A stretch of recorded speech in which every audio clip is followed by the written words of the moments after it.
have, or the groups you have, which one's closest to your heart right now? Healer, okay, all right, and War's Over, right? Yeah.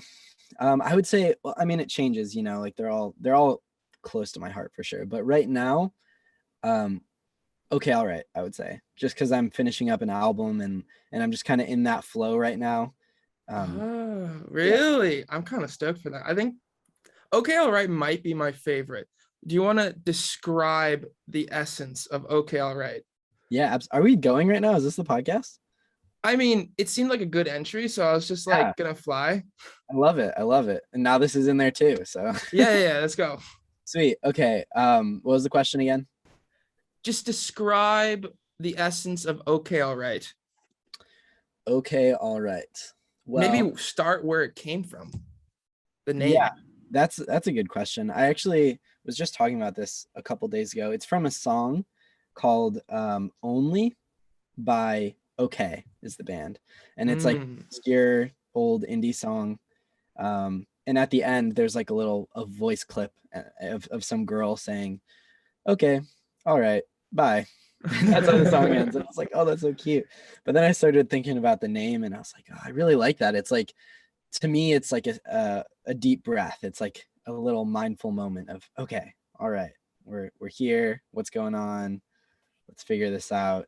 So yeah, I would say the essence is mindfulness. I like that. Describe the sound. Exactly. Well, I'd say it's like dubstep mixed with like polka.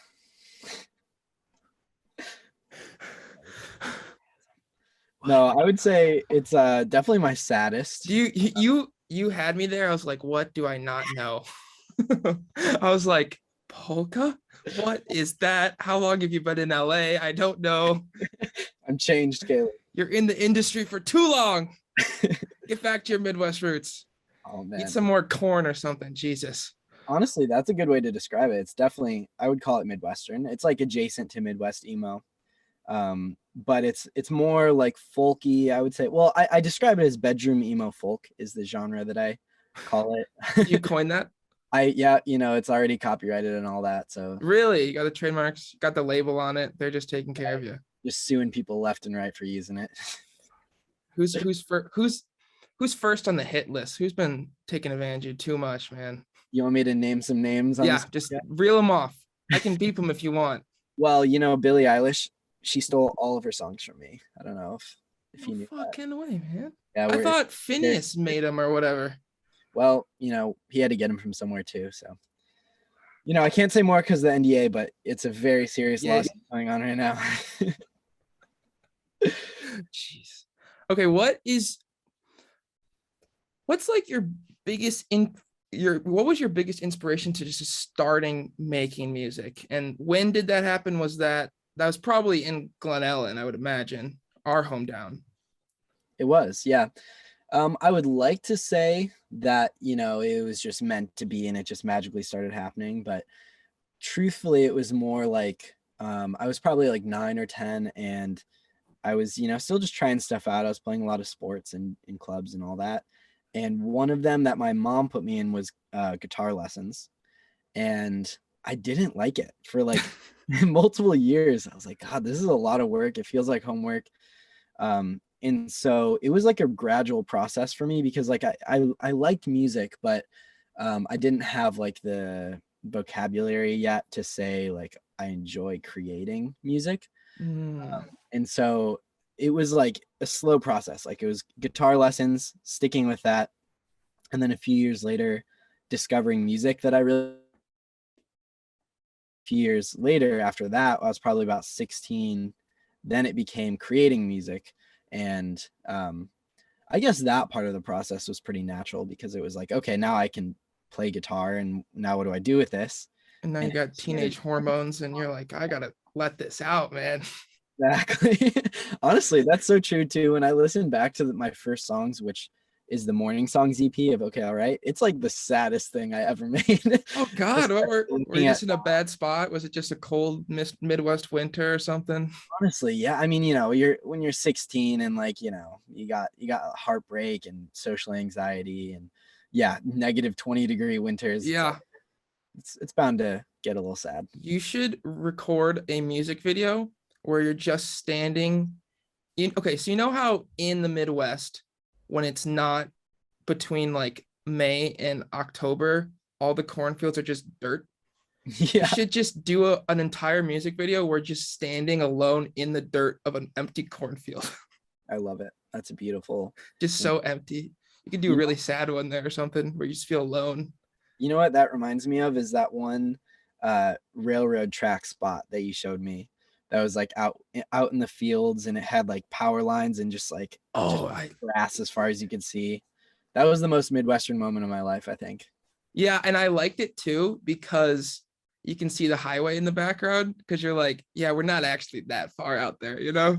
But that's the beauty of it, you know, like distant cars, feels like a metaphor when you can like step away just a little bit and be like, you know, this is my own little escape. It's not like I'm in a whole different world, but I get a second of peace. I think that's poetic. I guess that kind of describes, like, throughout high school, I was big into running. And I think a lot of it, like if I got sad, that's where I'd go. I'd go to that spot. I would run through there. And so like the thing about running, especially in like we're in like a kind of urban area where we grow up. So it's not like you just walk outside and you're in nature. You have to find it. And that's kind of special about the Midwest and like living in Chicagoland or whatever, is it's not as easy as you walk in, you know, you're in the national park in California or something, you know, like where everyone's there. And I think what's so special about it is no one's there, right? Like, because people just don't think to walk down a railroad track or a empty like parking lot or something like that, you know, and then just see this little footpath and you're like, huh. That's what makes it special, man. Like, you know, there's so much nature out here in California, but you know, if you're going to like a lot of the hikes and trails around the city, there's so many people there, and it's like you almost feel like you didn't even leave the city. Yeah. And that was something special about the Midwest for sure. Yeah. It's honestly because I kind of resented the Midwest when I left. And then the longer I spent not in the Midwest, I was like, wait, man, something's there. There's just something there. Like I kind of decided in my mind, kind of in the last 6 months, I was like, I had spent probably the majority of my like last 3 years out west, but I don't think I would ever want to raise like kids out west. There's just something about like the grit of the Midwest and having that like neutralizing factor that it's cold and gross for 6 months of the year. It's kind of, it's kind of like living in New York City or something. Everyone has to take the subway. Like LA, it's just so, it's nice out. It's sunny all the time. You get all these bougie stuff. You can have any kind of diet in the world. You can go to any kind of restaurant. You can have any kind of like weird thing going on. It's almost accepted, especially within like entertainment, that like you can just be like demanding and bratty. Totally. Yeah. I mean, I became a huge Chicago hype man as soon as I left. Yeah. Like my whole childhood waiting to leave and being like, oh man, I'm going out to California as soon as I can. And then I get here, and of course, you know, like now it's my identity that I'm from the Midwest, and I just want to tell everyone about that. Yeah. I think also, you know, like you definitely romanticize the experience, like in general, people romanticize, especially when you're looking back at it. Like it's easy to say that kind of life is beautiful, and I think it is for sure, like objectively, but also it's like rose colored, you know, because I think if I went back now and like tried to do what I'm doing, I'm not sure that I could. And I think that having grown up with the experience of the Midwest, gaining that perspective and then taking it to wherever I can do my art more with less barriers, I feel like that is the perfect middle ground. Oops, sorry, I'm just kidding. Sorry, that's so loud in my ear. I was like, is that me? Oh my God, sorry. No, dude, you're good. I also forgot to record my audio. I started it like 2 minutes ago, so we're just, you know, I'm just get shitty audio for the first 2 minutes. It's okay. I'm not the best podcast. No, you're good, man. You're good. I was just thinking I was gonna take it back because I like kids who grow up in California. They're just a different kind of being, and I've noticed that. And like that's what I said about like having kids not out west is like I was I was at like a college there, and we were going around, and one of my buddies, he had like a kind of girlfriend classic college thing, and so he's from the Midwest also, and eventually somehow like geography is brought up, and then we pulled out Google Earth and we're like, just can you point United States on a map? And dude, she was like, and she clicked Australia. Oh, And I was like, oh. And then we were like losing our minds to start going through the halls, like, and in the dorm room in this California college, and we're like going up to random girls, and we're like, can you point United States? And they like touch Asia or Africa. And I'm like, oh my God. yeah. I mean, It, there's something about being from here because you never have to leave. It's like it's your whole mm-hmm. perspective is being here, and it's like you'll be from the Bay and you vacation in San Diego. Yeah. I meet so many people like that. But I think also part of it is just it's so important to get away from where you're from, no matter where you're from. Mm. Have an experience somewhere else and get some perspective that way for sure. Mm. 'Cause I'm sure there are people like that everywhere you go. You know?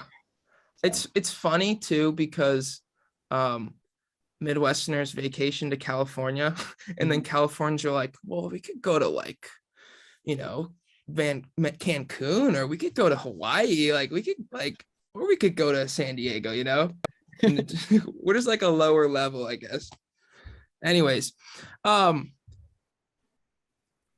I've noticed amongst a lot of artists in interviews, like I've watched some like Quentin Tarantino interviews, big director, and you know, a lot of other musicians and or just people who create art, and a lot of them say that their catalyst or kind of their roots of it are they just start consuming a lot of that art, and they're just like like they're just listening to hours and hours and hours of music, or they're going to concerts and concerts, or watching tens of hundreds of movies kind of thing, just to just like fill their mind. Did that happen to you? And if so, like what were you listening to? Yeah, that totally happens, and I think that it happens with every artist, and if they think it doesn't, then it's just a subconscious process that's very similar. I mean, all art is, you know, borrowed from other things, even if you don't know what it is. It's like you're a combination of your interests and your experiences, and it definitely helps when it's a conscious process of like, oh, I like this, whatever it is, so I'm gonna like be in this zone. But yeah, to answer your question, for me, the first thing that really did that for me was discovering Bright Eyes when I was 14. Oh, And that changed everything, because then I was like, oh my God, I can sing. If this guy can sing and he's just kind of like, you know, talking, he has like the gravelly voice. It's like more almost spoken word sometimes. And it's amazing. He's like my favorite artist. yeah. And so that really changed things, because that opened me up to the world of music. But then I would say I definitely go through phases and changes, probably like every artist does. Over the years, like I had a Mumford Lumineers thing that was really inspiring me. It usually is music, but recently it's been a lot more like books and movies, and I'm trying to get into writing from the perspective of characters. And so I've been reading a lot of like Murakami, watching a lot of Wes Anderson as always. Oh, you're a big Wes Anderson guy? I am, yeah, you know, not to be a generic indie boy, but What's your favorite Wes Anderson? oh man, I think Grand Budapest, but Royal Tenenbaums is right behind. What Because about you? I started, I haven't, you know, I've watched, I had a little kick, and I watched his first four four movies or so. Like it's like Bottle Rocket's the first one. I don't know if you've seen that. That Yeah. one is actually, out of I've watched, is my favorite one, Oh, that's awesome. because the only problem I have with Wes Anderson, and is at least in the beginning, like I've watched probably, yeah, like first four, I leave the movie feeling like a little sad, and I don't like that. I like to feel the movie and be like, let's go, life, man. Yeah, And that's what I liked about Bottle Rocket was, you know, it was so simple. It's like they probably made that on like, you know, like $50,000 or something, indie and film.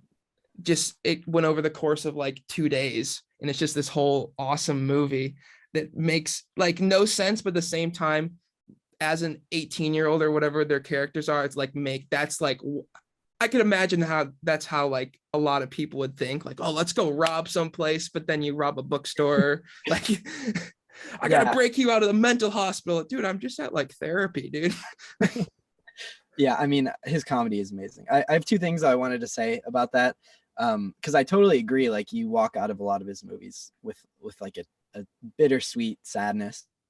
And I think that I really like that, because to me, nostalgia and that like bittersweet feeling is like the strongest feeling, because it's not just sad. It's like, it's happy sad, you know. It's like looking back at what you don't have anymore. It's a feeling that just like hits so hard. And I think that's why I like his movies so much, because it's that, like, that's kind of the influence I'm taking, is like, how do you tell a story that hits hard and hits people in the heart, but then leaves them hopeful at the end.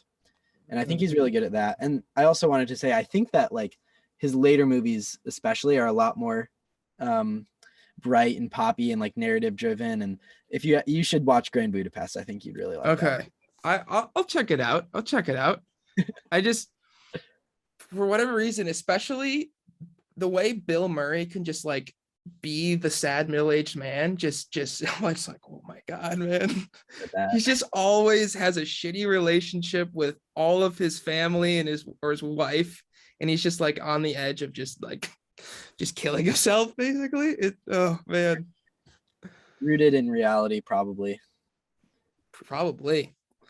Had a speech about being depressed, and like he had some story about seeing a painting and realizing that he wanted to live or something. I remember hearing that and thinking it was a really good speech. I don't remember the details now, but if you want to hear more about Bill Murray being depressed.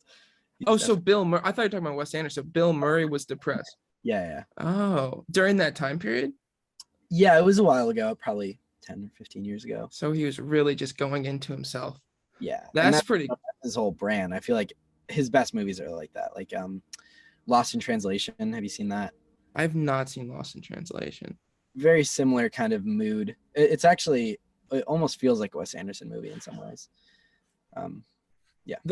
There's a movie that's based in it's a movie about Vietnam. I gotta pull it up real second. I just can't remember the name is evading me. Oh, got it. Oh, okay. Almost got it. There's a documentary, and then there's a documentary about a movie being made that's called Hearts of Darkness, and that the movie is about, or the documentary is about Apocalypse Now. I don't know if you've ever heard of it, but I've not seen it. Dude, I think given the way that you like Wes Anderson, like that mood that it comes off, watch Apocalypse Now at like 2 a.m. by yourself, and dude, it's gonna take you away. So like the setup to Apocalypse Now in real life is that we are in the back half of the Vietnam War, and the director Francis Coppola, right? So he did The Godfather, all the Godfathers, and that was kind of his big movie to like kind of really kickstart his career. And so after he got all this success from The Godfather, he just wanted to like, in a way, get back to like the root of like a human. So it's the end of the Vietnam War, and they propose to their studio or whatever they're making the movie through to make a movie about Vietnam in Vietnam as the war is going on. And they were like so quick to shut it down. And they're like, oh, what are we going to do? And eventually they decide to go to the Philippines because it's a very similar climate. And the Philippines also happened to be in a bit of a civil war at the time. So it kind of relates. And so in the documentary mimics the experience of the actual characters in Apocalypse Now, the movie, because Francis Coppola describes it as like this was an interview and he describes it. Somebody's like, asked him about his movie about Vietnam, and he cuts him off and he's like, this is not a movie about Vietnam. This is Vietnam. And then he goes into explaining that basically they went in with too much budget. They went in with too much ambition, too big of a project. It took they went in and they tried to film it in 4 months, and it took a year and a half. They're in the middle of the jungle. They had no technology. They couldn't do anything. They're just lost in the jungle. And like basically every single one of the people involved with making of the movie went into an existential crisis. And then they just started filming them because and they're like, have this crisis on camera. And to the point where one of the lead actors he had a heart attack in the middle of the making of the movie, which is like crazy. And he has to fly home, get treatment, and then come back like 2 weeks later and keep going down this jungle. And it leaves the whole struggle of the documentary is that he can't find an ending to his movie. And then eventually when you watch the movie, like it leaves in like the most sad yet it culminates it, but in this way that seems like you're in a dream, like you're in a nightmare. And it's just horrendous sights to see, especially at 3 a.m. when you're like in and out of like awakeness. It tripped me up. I was like, I swear to God, I had like for the next 24 hours, I felt like I had Vietnam PTSD. It was wild, bro. Wow, well, you're really selling it. If I can get PTSD for free from watching the movie. But because of that, I was like, I almost didn't enjoy watching this movie, but because it was able to have that effect on me, it might be my favorite movie of all time. Like the most well-made movie, even though it made me sad. Kind of like a Wes Anderson in the beginning. Yeah, I love that. I mean, it's profound, whether it's like enjoyable or not. And I get it. Like during COVID, I mostly just want to turn my brain off and watch like Spy Kids or something that just like enjoyable. But then every once in a while, you have stuff like that like the media that really hits you, and it's like kind of uncomfortable because you have to think about it, and it can even change you, which is pretty amazing to think about. The power that certain art like that has, and that's why, to circle it all back, that's why I love that bittersweet ending. Yeah. Speaking of the pandemic, like how has the pandemic shifted the way you make music and have to connect to your audience? Man, that's a good question, but also I'm so lucky because it hasn't really changed it that much. I mean, I started making music in a closet in my basement alone. I was just, recording myself, and it was a very solo experience, and I wish it wasn't sometimes, but that's how I learned it, because I had to figure everything out myself and create these processes for recording and writing that like I wouldn't have developed the same way if it was collaborative. And so then going into college, I was kind of like, okay, I'm ready to take what I have and make this more of like a communal thing or a collaborative process. And that's why Healer started. And it started in the pandemic, and so it never really got to be that fully. Like I got to tour, and we were really lucky for that, just the timing of that, and we had crowds and people like reacting to what we were doing, and it felt really affirming and was exciting, because I was like, okay, this is the next step, coming out of the basement, recording alone. And so all that being said, I've kind of just continued that process. Like I record in my room now by myself a lot of the time. Just like Billie Eilish, because that's how she got the idea. Right. Yeah. One thing. Oh, God. One thing I have noticed before is like in my creative pursuits, art is lonely. Art is very lonely, because I think in order to actually have the most effective art, you have to be so inside of yourself that it can be scary, even almost like even the Francis Coppola thing, like into yourself. Like I'm sure some of your songs like hit real deep into you. Like what would be a song that really hit the heartstrings of Bryce while making it? Man, I mean, most of them do. This whole new album is like really feels the most vulnerable that I've been. But in terms of things that are out, definitely Are You Glad, the Healer song, and Dorm Room, the Healer song, and let me think of Sunset Tattoo for Okay All Right. Those ones all were very vulnerable. And I think also I guess I agree that it's hard to be vulnerable when you're collaborating, at least at first.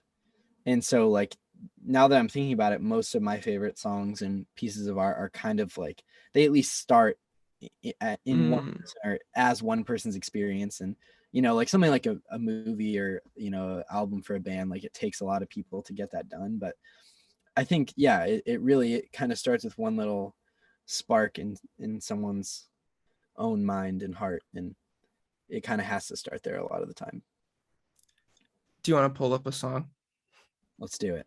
Do you want to get I really want to like a BTS or like a little behind the scenes, like if you want to walk me through as it's playing, like what you're thinking in the process, where you're getting the ideas. Wow. Like if you could just do you have it on your phone maybe? Or yeah you could just hold it to the mic. That's like that works. Cool. All right, I'll play one that's from the new album. It's not released.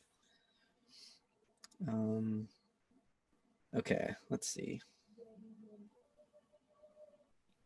You can hear my roommate singing downstairs. It's what it's like being in a house of musicians. I'm trying to think which one would be the best to show. Yeah, okay, this one's interesting. So this is called Nothingness. Where did it come from? What's the start? So this song is basically like just like kind of free-flowing poetry. There's almost not a chorus. My dog and I miss old friends. Actually, I guess you'll hear it on the My thoughts were prettier back then, though I cannot be upset. But yeah, I think a lot of my best songs, I write them like in one sitting, and this song was one that came out all at once, all the words did, and it was just kind of like getting that feeling out of me, and I was just letting it go, and I didn't really edit the lyrics, I just recorded it in one take. So this is one take. Yeah, with some overdubs and added like pads and stuff. So how many tries did it take to get the one take? I only like to do it a few times because I feel like you kind of lose the heart of it once you're just in your head like, oh, I need to get this perfect. So I would say this is probably like the first 2 or 3 takes. What's it called again? This is called Nothingness. Nothingness. What was the why Nothingness? It's a song about depression, and so but it's a bittersweet song, which seems to be the theme of this podcast. Just going back to like being vulnerable and like trying to express how I feel, but then also see it outside myself and say like, even when I'm feeling numb, and it feels hopeless, I know that I'm going to be fine, and I know those feelings are going to pass.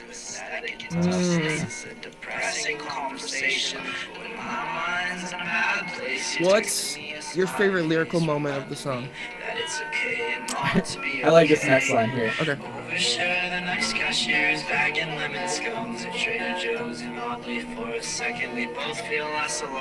Did you hear that? Bagging lemon scones at Trader Joe's so we all feel less alone? It's overshare to the nice cashier who's bagging lemon scones at Trader Joe's, and oddly for a second we both feel less alone. Wow, that does happen. I know, every time I go they're asking me about my life, and then I accidentally tell them the whole story, and we shed a tear at the end. Have a moment. That does happen. Like, I honestly am willing to pay like 10% more to go to Trader Joe's than like a different grocery store because the experience is just so nice usually. Amazing. They're so good. And you can trust like all their food is good. Like I like to just get a random thing every time I go because they have so much good pre-made stuff and all that. For sure. Else. I like how we're sponsored by Trader Joe's for this episode. They paid us $100,000 each. Oh, I was just gonna go 100,000 lollipops from Finding the Monkey. Oh my god, the fruit strips. The fruit strips, bro. Wow, that's genius marketing. Honestly, like, we wanted to go just for the fruits. And it's the challenge too. There's like a rule in this is the guy who directed Nemo, I think, was talking about this. And he says it's called the rule of 4. And instead of giving an audience 4, you want to give the audience 2 plus 2 and just make them feel like they didn't have to figure out that it was 4. Yeah, like the audience doesn't want to feel like they're doing work, but deep down they want to figure it out themselves. It's like why a murder mystery is so satisfying. That's awesome. Yeah, I like that. I think, yeah, that totally makes sense, because I think people like love to see themselves in stories, and that's kind of what makes a story relatable or emotional, is like is when you can empathize. And so it's like you have to invite them in just enough, but not like baby them to a point where I think. Do you feel like you ever try to leave your lyrics ambiguous in order to allow more people to relate to it? Totally. It's interesting because I would say I write more specifically than ever, but I do it in a way where it's like, this is my experience and I'm hinting at the universal experience that's within it so that you can latch onto it. And I think that's something that's happening more with music recently, is people want details. You know, it's kind of like trendy right now, like the Phoebe Bridgers to be like, oh, I wore your red sweater to CVS today, you know, like something like that. And it's like not directly relatable to anyone, but then you can see yourself in that because they're, you know, you have your own stories and your own details. So like I said, like I've never put Trader Joe's in a song. I think that's a year ago I would have been like, oh, what am I doing? But yeah, really right now, because it's just an honest experience that I had, and you know, it becomes relatable in the universal experience behind it. What I think defines that very easily is just Olivia Rodrigo's come to success, because I feel like few people that are as poppy as she is have ever had such specific and good storytelling. Definitely. Like you hit, like I remember when it was first coming out, Driver's License, and it was like #1 hit on the radio, and I was like, oh God, we got another one or whatever. And then I listened to it and I was like, oh my God, that story. Like I just felt it. Like I think almost everyone has had that moment. I remember even with my first girlfriend, just promising things because you think you're going to be together forever. And then to realize you weren't even close, you know? Yeah. Like you lasted 4 months, you know, or some people you lasted 2 weeks and you're like, no, we're going to be together forever. Like I remember personally, my first girlfriend, we had promised each other we were going to live in a lighthouse one day. And we were like dreaming it away. And then like a month later we broke up, and it's like part of me wants to get really rich and just still go buy her a lighthouse one day, just because she's still apart, you know? I love that. I mean, yeah, life's all about, you know, it's not about permanence, because you don't grow if things don't change. And so you got to have a lot of experiences like that and just connect when it makes sense, and then, you know, let it go when it's not. And then now you have this experience and you hear it in an Olivia Rodrigo song, and now you're connected to it, even though your experience is obviously very different than hers, I assume. Yeah, no, she wrote it about me, dude. She stole it from me. I had it copyrighted, but she's got a legal team like out the wazoo, man. So we're both in deep legal stuff. We're in the deep shit right now. Suing teenage pop stars. Teenage girl pop stars. Oh God, we gotta get out, man. Oh.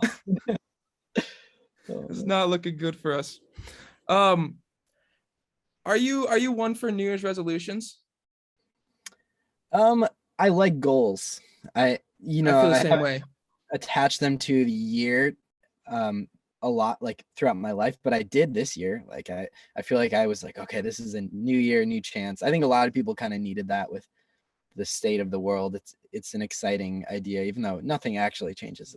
It's exciting to be like, okay, this is a new phase now. Yeah, it's interesting. New Year's Eve, I got to like 10 p.m. and I was like, this is the least contemplative I've ever been going into a new year. And then 2 days later was like the first time in my life I contemplated a year as like this chance to do as much as I can in 1 year. and like start writing out 2022 goals like on my wall. And like Nice. I've never done that in my life before. And I don't know, I was just interested in myself, why it was so anticlimactic to the point. And then I was like, you know what? I want to make this year like something that I like remember. Because I don't really remember years. It's more like moments or seasons or it's usually attached to places, like my era here or my era there for me. Yeah, I think me too. What going off that, like what is something in your life that you feel like is holding you back, and how are you trying to improve it? Man, that's a really good question. This is like, I'm really in a phase right now of self-betterment, especially with like setting goals and stuff. I've been in LA a year now, and I feel like I'm fully adjusted now.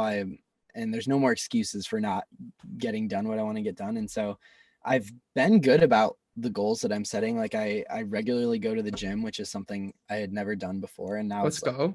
a habit that I love, and that's insane and fun. And I read a lot, and I'm working on music more than ever. I have a full-time job as well. And so I feel like I'm functioning how I ideally would. But definitely what's holding me back the most is depression still. And I also am working on that. Like I have doctors and that kind of stuff, and I'm exercising, and like just being healthy in general leans into and interacts with depression anyway. But it definitely is still there, and it sucks to know that and be like, wow, I have the life that I want, and I'm so lucky for that, and I really wouldn't change anything about it. But there's just this biological component that is holding me back, appreciating it fully or being fully present in it. And so yeah, I would say that's the final step of like getting to where I really want to be, is being more in touch with my emotions because of my depression. What you hinted at the biological stuff. What do you think?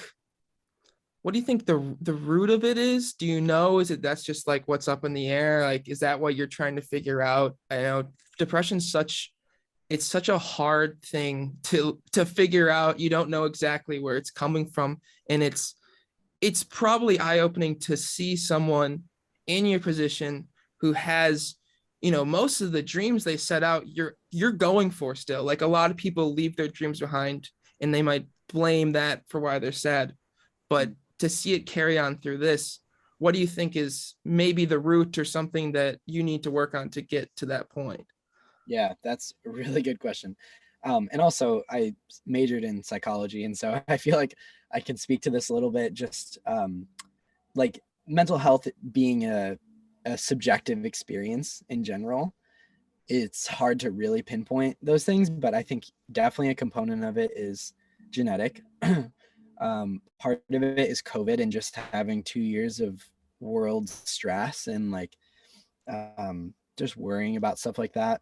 And then also I had like a gut sickness a few years ago, and there's a lot of research that connects your gut to your emotional health and into depression and emotion regulation. And I think it's a mix of those three for me.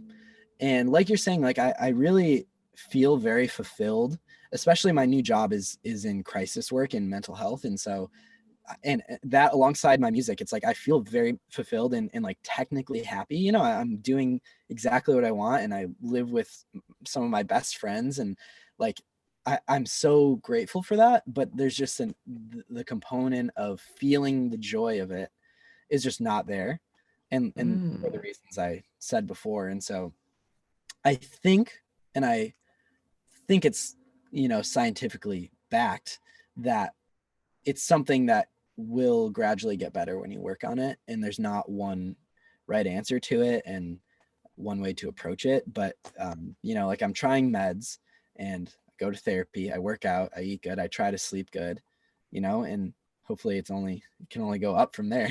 Yeah, for sure, man. That's really good to see that you're improving, kind of taking control of your own mind.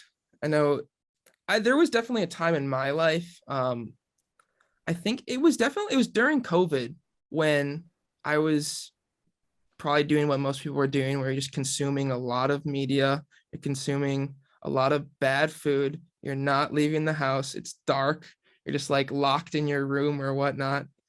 And I would leave being plugged in, listening to something, consuming something, and I would be scared of where my mind would go. Oh man, I feel you. And I had never really felt that before. Like, definitely had periods where I was sad or felt unfulfilled or like, why are we doing this like this? But before then, I'd never felt being scared of where I'd go if I wasn't listening to something or something to take my mind off it. And once that happened, shortly after that, I realized like I have to do something about that. And what has always been really effective for me and such a good source of fulfillment is, again, just like okay, so what the exact day I woke up at 11 p.m. and I was like, this is bad. This is really bad. And I was like, went outside. It was June or something in the beginning of COVID. I walk outside. I'm like, I should go running. And so I was like, as soon as that sun just starts to come up a little bit, I'm going to take off and run for as far as I can. And I was like, I get out, I'm going. And then all of a sudden I'm like, wow, I feel so good. And I was like, I'm going to go to Chicago. I'm going to run all the way there. Boy. And then I got like 13 miles in and I was like, dude, I won't make it. Okay. Like I haven't ran in 2 months. I got it. And then I just took the train back because it was free at the time, which was pretty nice. Wow. But that's an indie movie moment. wow. Yeah, honestly. Props Interesting. to you for like noticing that and doing something about it. That's very admirable. I think it's like totally normalized in our society, even before COVID, to just like distract yourself all the time and push away negative thoughts and be like, oh, I'm too busy for that. And you never really process them and they're still affecting you and holding you down internally. And I completely relate to what you're saying about just not wanting to like let your mind wander in COVID because you don't know where it's going to go. I feel that still, honestly. And a lot of nights I sleep with like a podcast on so that I don't have to. Really?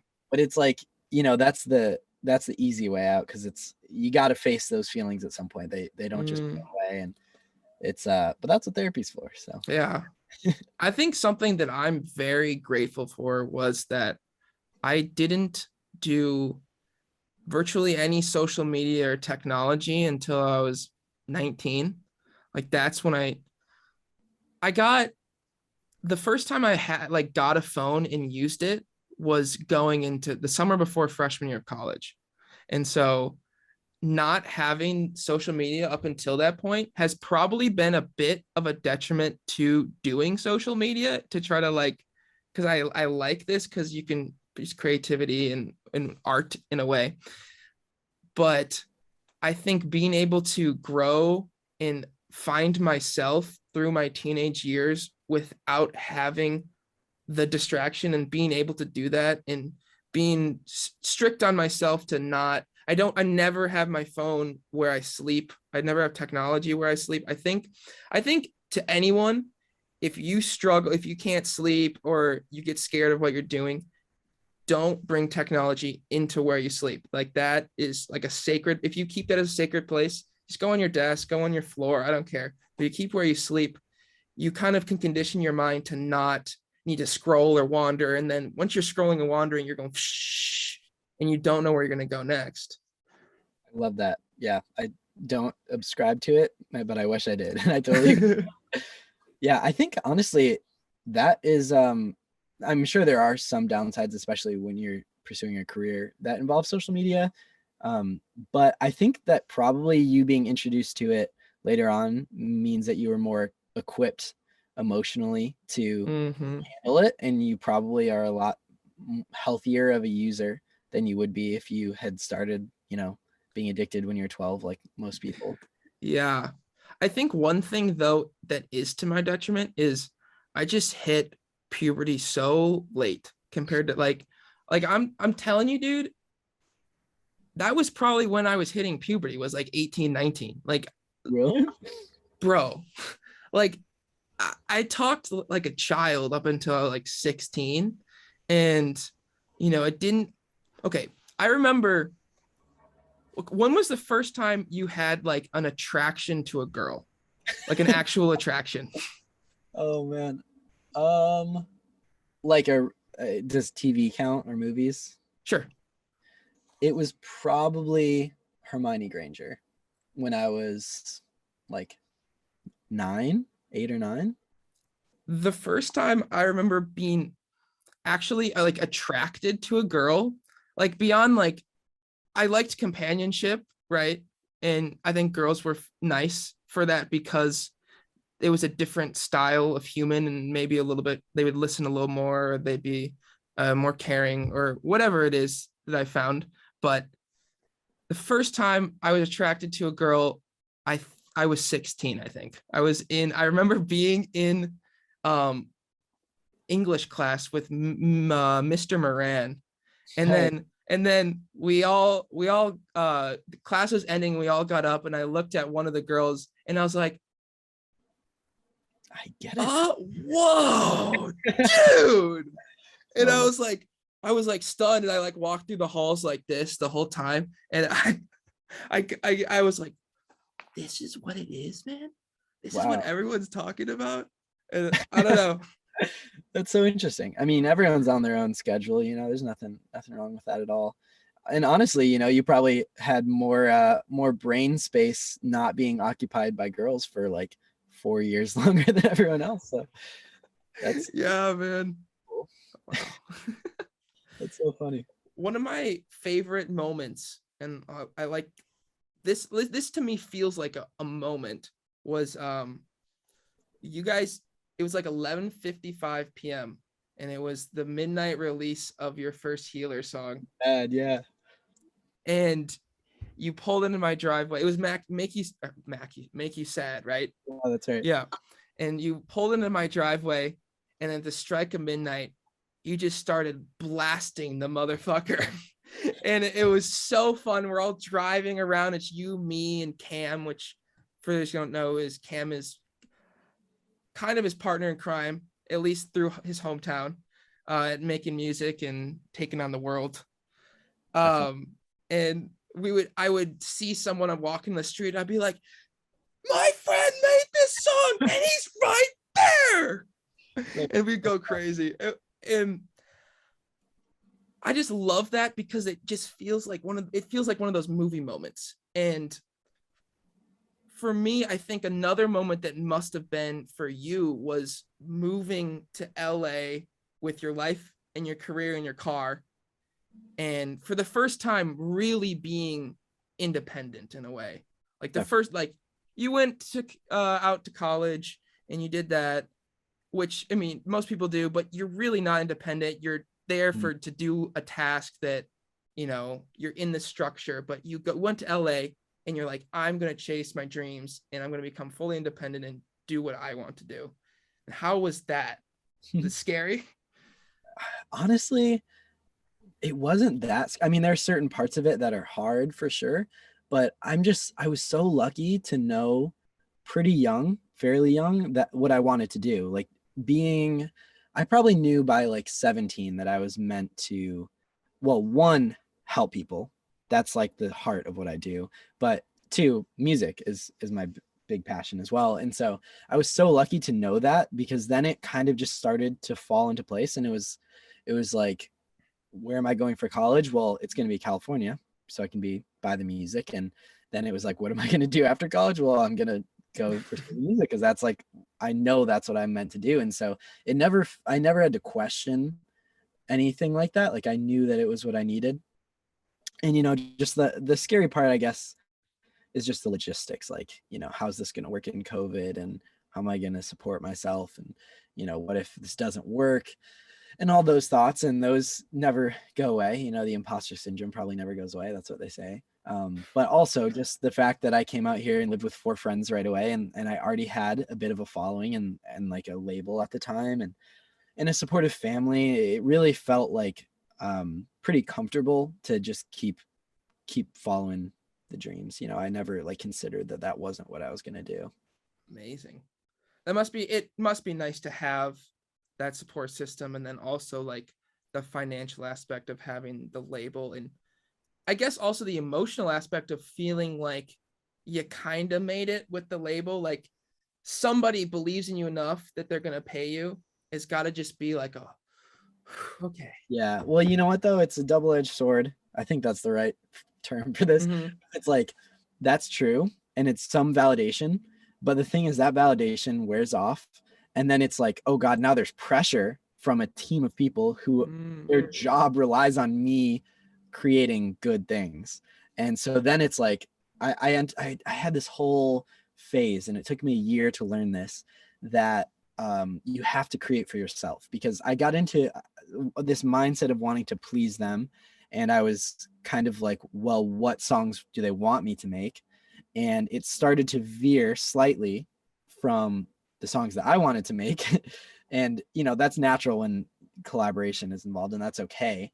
But then it got to a point where I was kind of just like feeling some dissonance of like, why am I doing this if it's like wrecking my mental health and I'm not making as good of art as I can? And so I'd say in the past like 5 months or so, I've been really focused on creating for myself and creating authentically for me, instead of putting the commercialization first, because that's what LA is all about. And like being here, it's so easy to get sucked into that, into like the pressure of how you should be and how you should act. And really the industry in general is very small, and it's very trend focused. And it's like, and especially with TikTok too, these artists are coming up and like getting signed even to major labels, and then even still like they can't sustain this career because it's just so trend based, and labels are just so interested in like in the money aspect and not as much of just the art for art's sake aspect. Yeah. So that veered off from what you said. No, you're good. But I was actually listening to a podcast about Cat Stevens today. Nice. And he was talking about how his career was kind of 60s, 70s into the 80s mostly. And so in the 60s, he was doing that. He was creating for his label. That's how he felt. He felt like I was just making what they wanted me to make, and it didn't really come from me at all. And, you know, in a way, like you had your motivations and whatnot. But then in the end of 1960s, he had like a year-long like near-death experience with tuberculosis, and then he recovers from that, and he's like, I need to find who I am. And then like 3 albums came out in like 2 years, basically. Like it just, he said he made like 100 songs. They just all just poured out of him, and that's where Cat Stevens comes from. Like that is all the songs that you've ever listened to him are the songs that probably that he made after that experience, and when he decided, I am making this for art, I'm making this for myself, an expression to the world.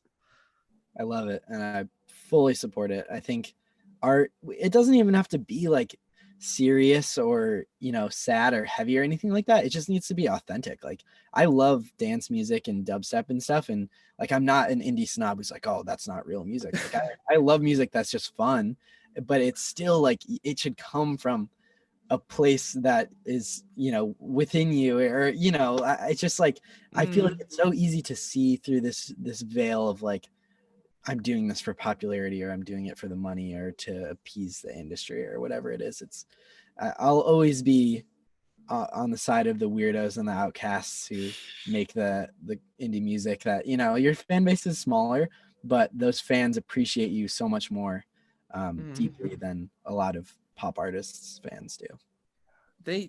I remember seeing somewhere sometime that you only really need 1,000 true fans in order to make it in the world.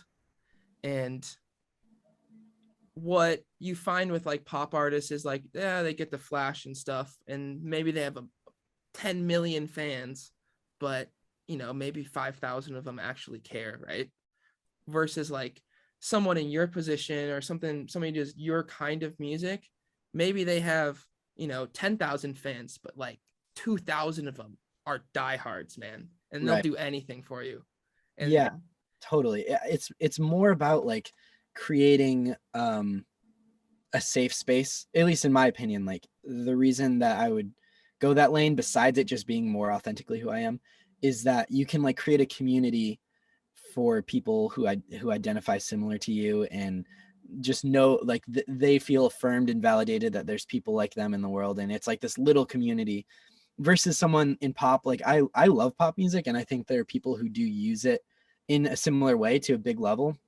Like Taylor Swift is someone who in the last few years, she really uses her platform, and like I'm sure there are so many young people who just like idolize her and would say that she helped them through a lot. And so I think it's like it's not about the genre as much as it is about the authenticity and the intention.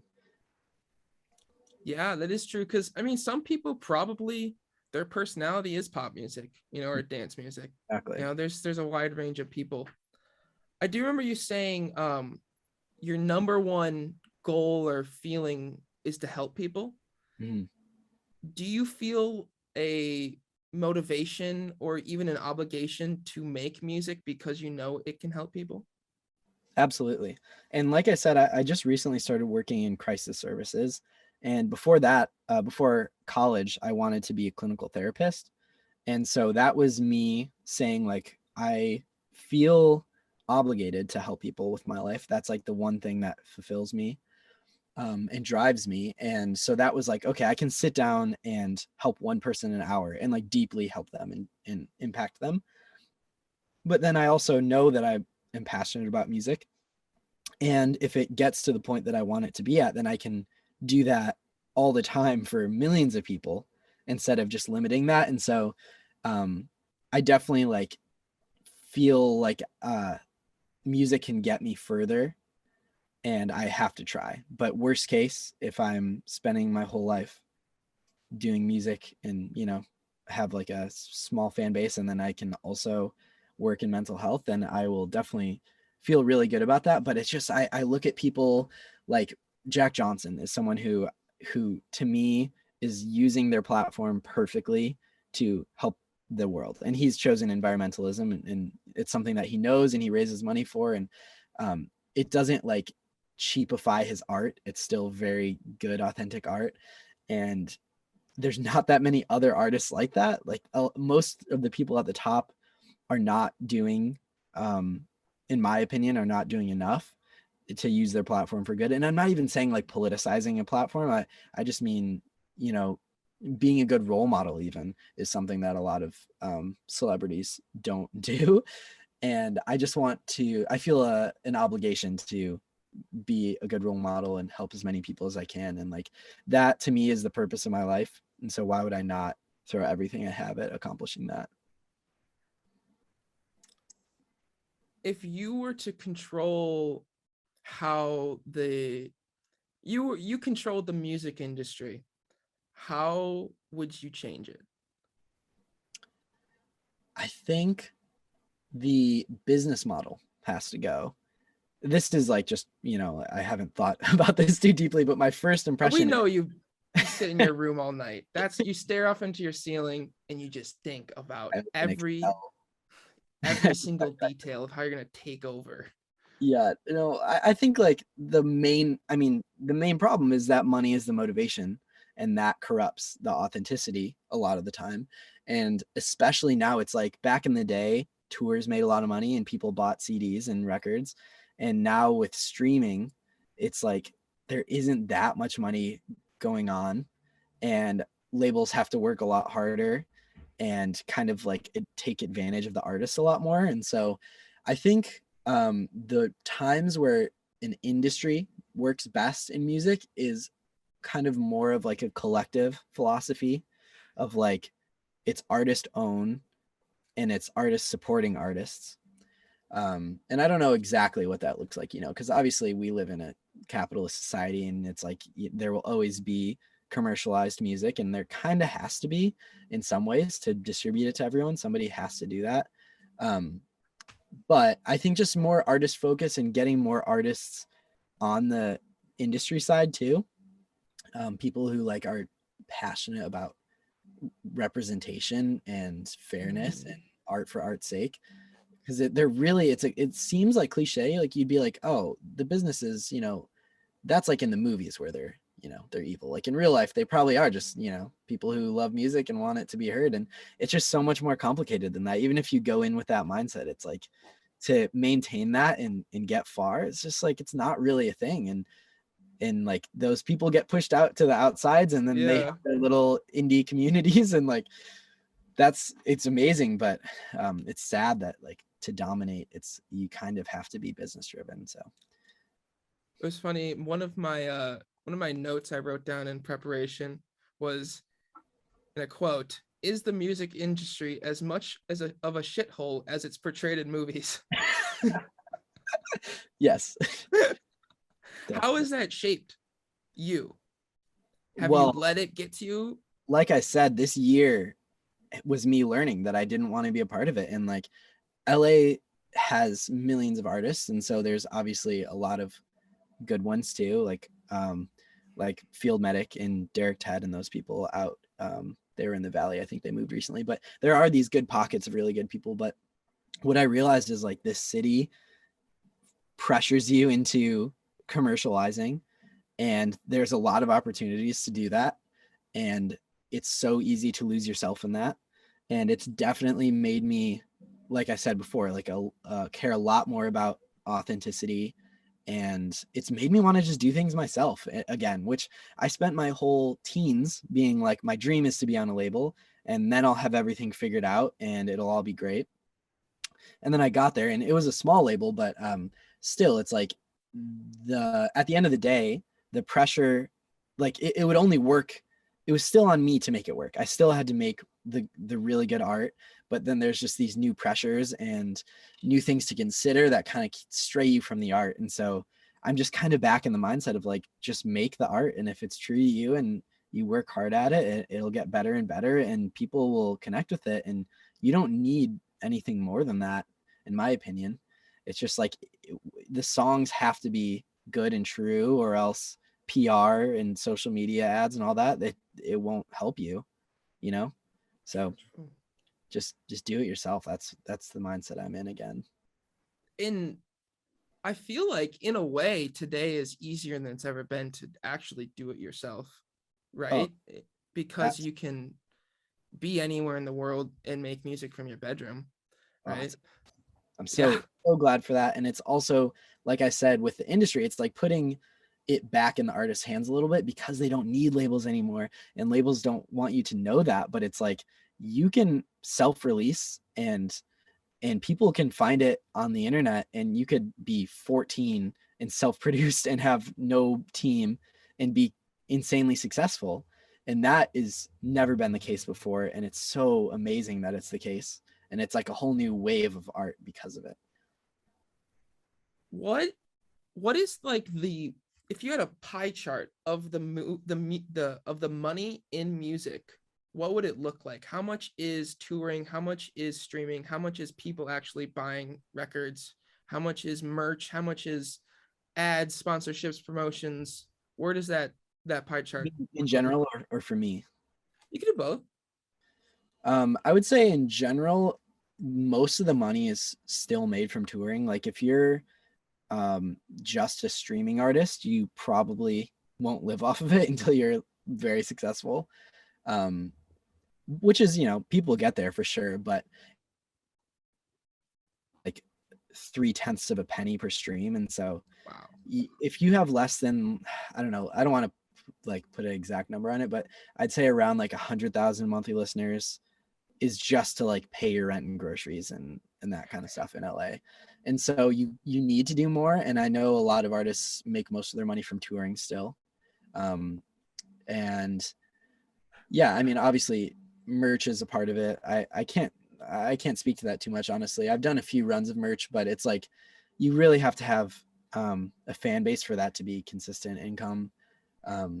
And then, yeah, the costs for marketing and PR and running Instagram ads and, you know, playlisting if you do that. And besides even the cost of recording or mixing or mastering, it adds up so quick. And that's like the good and the bad of this new wave of music is like, you don't have to do any of that. And like I said, like if the art is good and it's true to you, then it'll work eventually if you're consistent, most of the time at least. So it's like you can avoid those costs if you want to, but also the baseline entry of things like PR is multiple thousands. And it's like, if you're not making the money from the music, it has to come from somewhere. And so that's kind of, I guess, like, I guess that's the appeal of a label to an indie artist, is like they can pay for stuff, but it just keeps going back to what I keep saying, which is that the art has to be good before you should worry about paying for these things. Like, be happy with your art, and then those things will come. Of course. You talk about, you know, LA definitely has an influence on your life, and you say that there definitely is a very large portion of LA that is corrupts art in a way. What is the advantage of being in LA that's just still so enticing? And have you ever really thought about leaving and actually trying to do it on your own? Yeah, that's a really good question. I think just knowing that you're in a city of 5 million people pursuing art is really good energy. You know, it's like everyone I meet is, even if it's like a barista or something, you know, it's the classic cliche. It's like they're an actor on the side or something. Yeah. And it really is like that. And it's so cool to know that, and know like I can go to a show every night if I want to. I can collaborate with all these people. And that definitely makes it worth it. It like kind of like gives you some validity to say like, I'm moved here and I'm pursuing this. And so I like that. But and I love the city also, just from besides the music. I think it's a beautiful place, and it's like 10 cities in one. You know, like I live in West Hollywood and I love it, and I wouldn't have to leave, but there's so many other types of places, and I love Venice and Santa Monica, and downtown's cool sometimes. And so like, yeah, I don't know, there's other reasons, but I also definitely am okay with leaving at some point. There's a lot of other places I want to see. Want to live in Portland at some point, maybe Austin, Asheville, Nashville, maybe back to Chicago. I would love to hop around. It's kind of hard to move because I have so much music gear, but yeah, I'm not like super tied to it. It's just kind of like, it just proves that I'm pursuing music to the best of my ability. It's part of that validity to be like, all right, I moved here and I'm doing it. I'm where you're supposed to be. Yeah. You ever thought about buying an old school bus and then putting your entire studio inside of it and going around the entire country doing shows and making music about you touring around the entire country? I think about that every day, man. I would love to do that, and I hope I do. I think that's something you do when, you know, you have a little more money and a little more of a fan base. Like if I could play a show in any city and have 30 people show up, I would be more than happy to do that for as long as I could. That would be so fun. I feel like you might be able to, maybe. I don't know what your fan base is, but what I learned from DIY touring is that it's very hard to get people in the door, because even if they like you, it's like you have to get the ad or the ticket in front of them multiple times before they even really consider buying it, and then like they have to be free and they have to put money in and they have to be close to the venue. And so I think like in New York, we had 230 people, and we sold out the Mercury Lounge, which is amazing. But then, and that was a lot because of TikTok and a lot because of connections in the city, and it was a good venue. And then we played DC a few days later, and there was literally 5 people there. Wow. And so I think a lot of people don't realize, one, how hard it is to DIY tour, because major artists have bookers and PR and ads and all that. But 2, like besides the major cities, it's hard to pull people in for a show. You know, you gotta really be committed to do that. So, what is the difference between playing to 230 people versus 5? I think it's less scary to play to 230 people Really? just because it like kind of becomes faceless and you're like, you just feel the energy of it all. And at least for me, like you just can forget about everything and just do the music. And it's enough people where they're generally comfortable getting into it because there's, you know, a big enough crowd where you're not standing out. And so it's like so fun and not as nerve-wracking. But then when it's a few people and it's your family and friends and they're standing around it, you're like, oh my God, I'm being perceived right now. But yeah, I definitely prefer bigger crowds, I think. But also there's a middle ground because you want it to be an intimate setting and you want people to be able to connect and have a good view and all that. And so I'd say like 200 is a really good number, and probably anywhere from that to 1,000 is like the really sweet spot. Do you remember, or did you do the 4th grade rock concert? Oh yeah. Remember that? I remember that. And at that point in my life, I was the shy kid. I was very, very shy. Like I didn't say much, right? And so I was pretty nervous about this thing because our rock concert in 4th grade at elementary school was that we had to make or like kind of parody a song and change all the words to deal with like rocks, like the actual rock, like literal rock. Metamorphosis or like Ignatius, right? And so we at the time we were very inspired by I Got a Feeling from the Black Eyed Peas. It's a big radio hit in 2009 or whatever it was. And we changed it to I Got a Rock, which was pretty creative. And we had a whole choreographed dance, and it was just me and like 5 of our friends. And it was, you know, I was scared for sure. And we were going to walk in front of all of the parents of the entire, you know, grade and go perform on the stage. And then I remember walking onto the stage, and then the lights came on and it was so bright I couldn't even see them. And then I was just free. And we were doing our dance and I was just getting into it. Like in preschool, like there's videos of me, like you do the, you know, the Christmas Carol or whatever, where the parents come in. I would turn around and just stare at the back of the wall. So there's just videos of me just like this basically. So big improvements out of me these days. Jeez, I'm just doing crazy stuff. I think you get used to it pretty quick too. It's like, it's, you know, if it's what you want to do as a career, it's, you just have to have the confidence in your set. And like, if you know you can play songs, then you have nothing to worry about. Like you're going to go up there and people, they're there to just see your personality and hear your songs. And even if that has some nerves in it, even if you're not like cool, confident, you know, like dancer Justin Timberlake guy, yeah, like you just have to come across authentically. I would keep coming back to that. And it's so important. And I feel like my stage presence isn't super like rock starry, you know. I like to kind of like put myself on the level of the audience and try to be like a friend. And I think that people appreciate that. And so playing up who you are, it works. You know, you can be the nervous guy and make it really cool.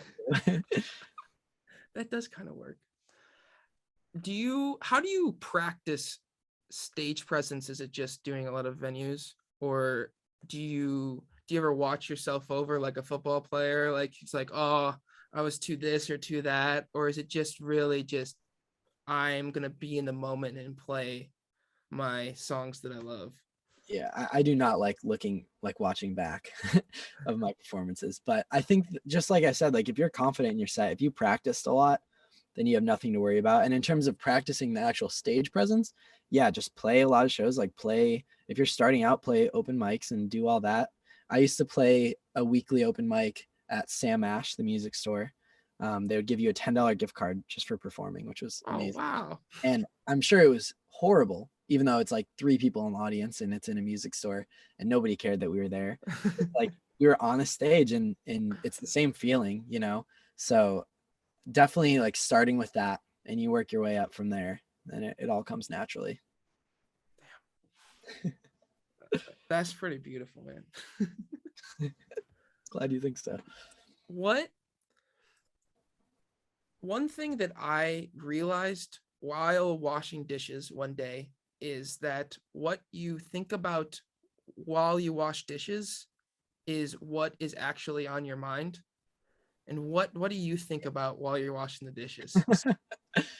Yeah, I love that. That's true. You're like you're distracting your hands enough, but like it gets your brain going. That's good. Um, I think that's probably the time where I'm kind of just like trying to process just I don't know, like whatever's going on in my life. I like overthink everything, and so I'll be processing interactions from the day, or overthinking something I said a long time Overanalyzing. ago. Overly analyzing how you overshared at Trader Joe's. Exactly. Honestly. Yeah. I don't know. I don't think I have a go-to thought. Do you have a place or a mindset you find yourself in most often when you're like, aha, like a creative inspiration, or you think, oh, that's a lyric, or that's the melody, or whatever, whatnot? When the songs just like come out all at once, it's almost always like 3 or 4 a.m. by myself. And it's usually like it'll be inspired by an event in my life or something like that, but it won't happen. And for like a month or so, I'll like be like, oh, I know this is a good song and I just need to find the right words. And then I just like it. I think I'm still subconsciously processing that event or whatever it is. And then it just like will just pop out. And those are the best. And that only happens late at night when I'm in my sad boy zone.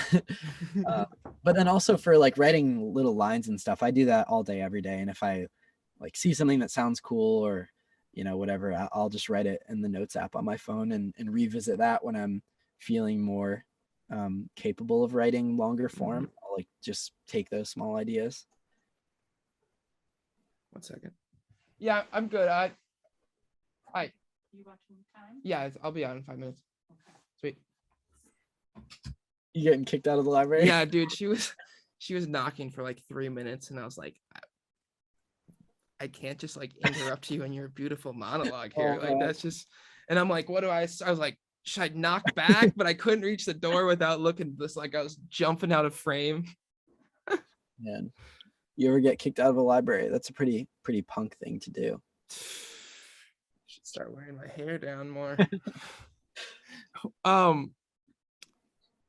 What is something that you've always meant to do or wanted to achieve, but you haven't gotten around to it yet? What's the pipe dream? I'm working on a lot, but I would say van life is a big one. Okay. And just traveling and not feeling restricted by the place I live. I also really want to make a movie someday. A movie? Yeah, definitely. Really? And I also want I have so many of these. I was just interested by that because I'm like on that wave also. Where, yeah, we are. We got to make something happen. Dude, I would so be down because honestly, man, I started like writing a screenplay and I have the basic idea in my mind, and obviously so much of it pulls from my life, but it's so big. It's so intimidating. I was thinking about, I was like, man, the most I've ever written is like 6 pages, dude. And now I have to write like 600, bro. Like, it's like you got to take it piece by piece with something like that because it's not something that you really can do fully on your own a lot of the time. And how are you at writing?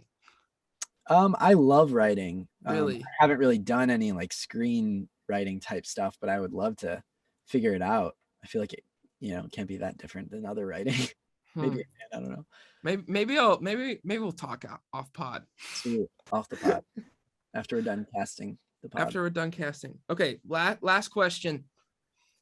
How much has TikTok changed everything?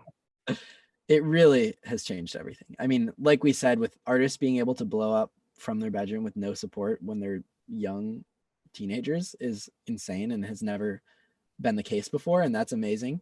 It's also really good for finding niche communities. Like you can find people who like the same stuff as you, and even just for like finding an identity. Like when you're a young child and you're trying to figure out who you are, and TikTok specializes you into the things you like, and you find other people who like that. That's amazing. And it usually I feel I feel like kids are finding out who they are at younger ages and with more like meaning behind it, and that's amazing. And then it's kind of like it's almost finishing its cycle with this, but it's definitely good for artists and for promotion. Like a lot of artists will blow up from it, but I think also the industry is starting to catch on to like, oh, this stuff doesn't really last a lot of the time because the substance has to be in the artist and not in one song.